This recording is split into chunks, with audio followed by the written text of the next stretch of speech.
नमस्ते दोस्तों, एक बार फिर आपका स्वागत है पैराडॉक्स स्टूडियो में। हाल ही में हमने एक नया आइडिया सोचा है जिसमें हम अपनी खुद की ओरिजिनल कहानियों की फ्रेंचाइजी बनाएंगे।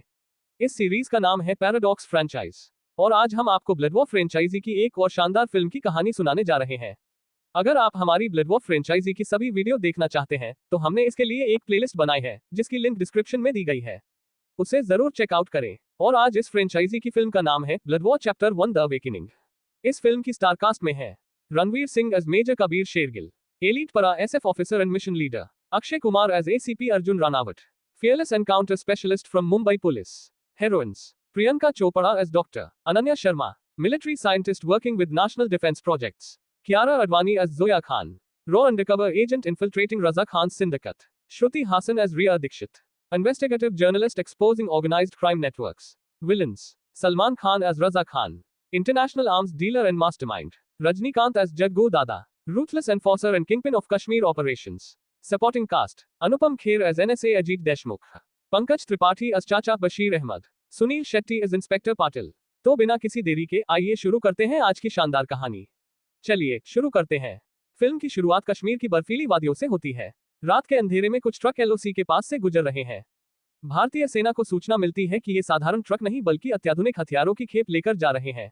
एक हेलीकॉप्टर से पैराशूट लगाकर उतरता है मेजर कबीर शेरगिल। कबीर अपनी परा एसएफ टीम के साथ दुश्मनों पर बिजली की तरह टूट पड़ता है। गोलियां चलती हैं, विस्फोट होते हैं और कई आतंकवादी मारे जाते हैं। लेकिन ऑपरेशन के अंत में कबीर को एक रहस्यमयी चिन्ह मिलता है, एक लाल बाज का निशान। कबीर समझ जाता है कि इसके पीछे कोई बहुत बड़ा खिलाड़ी है। उधर मुंबई, एसीपी अर्जुन रानावत अपने अंदाज में एंट्री करता है। एक ड्रग माफिया का गोदाम। अर्जुन अकेले ही अंदर घुस जाता है। गुंडा हंसकर कहता है, तू अकेला आया है? अर्जुन मुस्कुराता है, गिनती करनी है क्या या सीधे अस्पताल जाना है? इसके बाद जबरदस्त एक्शन शुरू होता है। अर्जुन पूरे कार्टेल को खत्म कर देता है, लेकिन उसे भी वही लाल बाज का निशान मिलता है। दिल्ली में एनएसए अजित देशमुख दोनों मामलों की रिपोर्ट देख रहे होते हैं।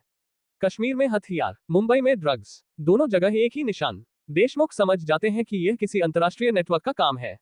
वे कबीर और अर्जुन को दिल्ली बुलाते हैं। पहली मुलाकात। कबीर अनुशासन में विश्वास करता है, अर्जुन नियम तोड़कर काम करता है। दोनों एक दूसरे को पसंद नहीं करते। कबीर कहता है, देश युद्ध से जीतता है, गुस्से से नहीं। अर्जुन जवाब देता है, और अपराधी नियमों से नहीं मरते मेजर साहब। देशमुख दोनों को एक संयुक्त मिशन पर भेज देते हैं। इस बीच रॉ एजेंट जोया खान महीनों से रजा खान के नेटवर्क में घुसी हुई होती है। उसे पता चलता है कि रजा केवल हथियार नहीं बेच रहा, वह पूरे भारत में आतंक और अपराध का एक नया साम्राज्य खड़ा कर रहा है। पत्रकार रिया दीक्षित भी इस नेटवर्क की जांच कर रही होती है। उसके पास ऐसे दस्तावेज आते हैं जो साबित करते हैं कि कई बड़े अपराध एक ही सिंडिकेट चला रहा है। अब रिया भी रजा के निशाने पर आ जाती है। डॉक्टर अनन्या शर्मा रक्षा मंत्रालय के लिए नई ट्रैकिंग तकनीक विकसित कर रही होती है। उनकी तकनीक की मदद से पहली बार रजा के गुप्त ठिकानों का पता चलता है। जांच आगे बढ़ती है, सभी सबूत एक नाम तक पहुंचते हैं, जग्गू दादा, कश्मीर का सबसे खतरनाक अपराधी, रजा का दाहिना हाथ। कबीर और अर्जुन कश्मीर में एक बड़ा ऑपरेशन शुरू करते हैं। पहाड़ों के बीच जबरदस्त लड़ाई होती है। जग्गू दादा खुद मैदान में उतरता है, वह दर्जनों सैनिकों को घायल कर देता है। कबीर और जग्गू के बीच हाथापाई शुरू होती है। अर्जुन भी लड़ाई में शामिल हो जाता है। आखिरकार दोनों मिलकर जग्गू के साम्राज्य को तबाह कर देते हैं। लेकिन मरने से पहले जग्गू हंसता है, रजा खान सिर्फ एक नाम नहीं, एक तूफान है। अब कहानी अपने सबसे बड़े मोड़ पर पहुंचती है।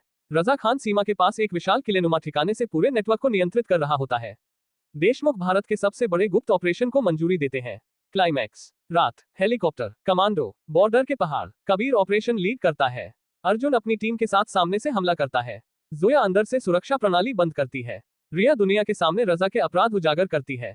अनन्या की तकनीक दुश्मन के कम्युनिकेशन को जाम कर देती है। भीषण युद्ध शुरू होता है। सैकड़ों हथियारबंद गुंडे, रॉकेट लॉन्चर, मशीन गन, विस्फोट, आग, अराजकता। आखिरकार कबीर और अर्जुन रजा खान तक पहुंच जाते हैं। रजा कहता है, एक रजा मरेगा तो 100 रजा पैदा होंगे। कबीर जवाब देता है, लेकिन हर बार उन्हें रोकने के लिए एक भारत खड़ा होगा। इसके बाद अंतिम लड़ाई होती है। रजा का साम्राज्य पूरी तरह ध्वस्त हो जाता है, उसका नेटवर्क खत्म हो जाता है। एंडिंग। दिल्ली में प्रधानमंत्री कार्यालय में एक गुप्त बैठक होती है। एनएसए अजित देशमुख कहते हैं, देश को ऐसे योद्धाओं की जरूरत है जो हर मोर्चे पर लड़ सके। कबीर, अर्जुन, जोया, अनन्या और रिया एक दूसरे की ओर देखते हैं। देशमुख एक नई फाइल खोलते हैं, उस पर लिखा होता है, योद्धा इनिशिएटिव, भारत का सबसे गुप्त और शक्तिशाली टास्क फोर्स। फिल्म यहीं समाप्त होती है और इसी के साथ हमारी आज की पैराडॉक्स फ्रेंचाइज की कहानी यहीं पर समाप्त होती है। उम्मीद है कि आपको आज की यह कहानी पसंद आई होगी। अगर आपको ये फ्रेंचाइज अच्छी लगी हो तो हमारे चैनल को सब्सक्राइब करना न भूलें और वीडियो को लाइक तथा शेयर भी जरूर करें। साथ ही जाते जाते हमारी पैराडॉक्स फ्रैंचाइज की प्लेलिस्ट को भी जरूर चेकआउट करें, जिसकी लिंक डिस्क्रिप्शन में दी गई है। आपके प्यार, समर्थन और कीमती समय के लिए बहुत बहुत धन्यवाद। Thank you for watching paradox studio. मिलते हैं अगली एक और रोमांचक, दमदार और दिलचस्प पैराडॉक्स फ्रैंचाइज की कहानी के साथ। तब तक के लिए अपना ख्याल रखिए और मुस्कुराते रहिए। नमस्कार।